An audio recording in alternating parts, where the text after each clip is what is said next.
দেওয়ার জন্য আমি বলে দিব, সবাই তো আছেন, আমি করে দিব। আমি তো কালকে এসপি সাহেবের সঙ্গে কথা বলতাম, স্কুল সবখানে আমি গেছেন জানি না। আমি তো বাবাকে বললাম, বাবা আমার সঙ্গে কথা বললেন না, রাত্রে কোনো কথা বললো যে পুলিশ আছে, যে আপনি কেন তারা বলছেন আপনার প্রসাদ দিতে। রাত্রে 11টা অর্পণ সকাল থেকে আমরা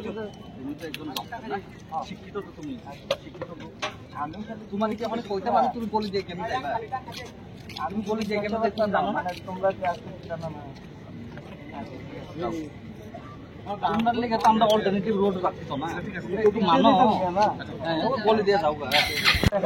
দেখার তো সময় নেই আমার কথা হচ্ছে গিয়েছে যাওয়া, আমি যাবো আমার ডিউটিতে, এর মধ্যে দেওয়াটা একটা ঠিক আছে, মানছি ওদের একটা দাবি আছে, এখানে বসে থেকে উনি বললেন কথাটা জরুরি পরিষেবার সঙ্গে জড়িত। হ্যাঁ, তাহলে কেন ঠিক না, জিনিসটা ঠিক না, জিনিসটা ঠিক না।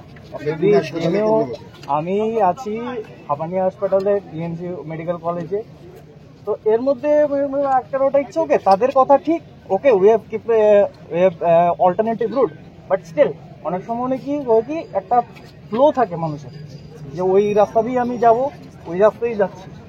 পাশাপাশি বাইকের চাবিটা নিয়ে নিন। হ্যাঁ, এটা তো একদমই এটা ইলিগেল, পুলিশের সামনে এটা করা তো পুরোপুরি ইলিগেল। আমার নাম অভিষেক, ডক্টর অভিষেক দত্ত। আজকে আপনারা সবাই অবগত আছেন যে ত্রিপুরা রাজ্যে ত্রিপুরা সিভিল সোসাইটি বন্ধ রেখেছে। আমরা ত্রিপুরার সাধারণ নাগরিক, আমি ব্যক্তিগতভাবে সাধারণ নাগরিক হিসাবে এই বন্ধকে সমর্থন করি এবং মনে করি ত্রিপুরা রাজ্যের প্রত্যেকটা নাগরিককে এই বন্ধকে সমর্থন জানানো। কিরকম সারা পাচ্ছেন বলে? ত্রিপুরা রাজ্যে তো বিভিন্ন জায়গায় পিকেটিং হচ্ছে, আপনারা নিজে শহরের মধ্যে যদি এরকম অবস্থা হয় তাহলে আপনারা শহরের বাইরে কি অবস্থা হবে এটা তো আপনারা বুঝতে পারছেন।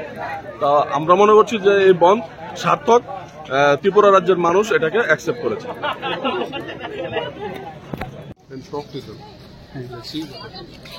পুলিশ কি তাদেরকে উঠানোর ব্যাপারে কোন জনজীবন স্বাভাবিক করার জন্য কোনো উদ্যোগ নেবে?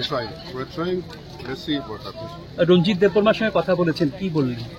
আমরা এই বিষয়ে আলোচনা করছি, কিভাবে শান্তিপূর্ণভাবে করার চেষ্টা করছি একেবারেই। তো পুলিশের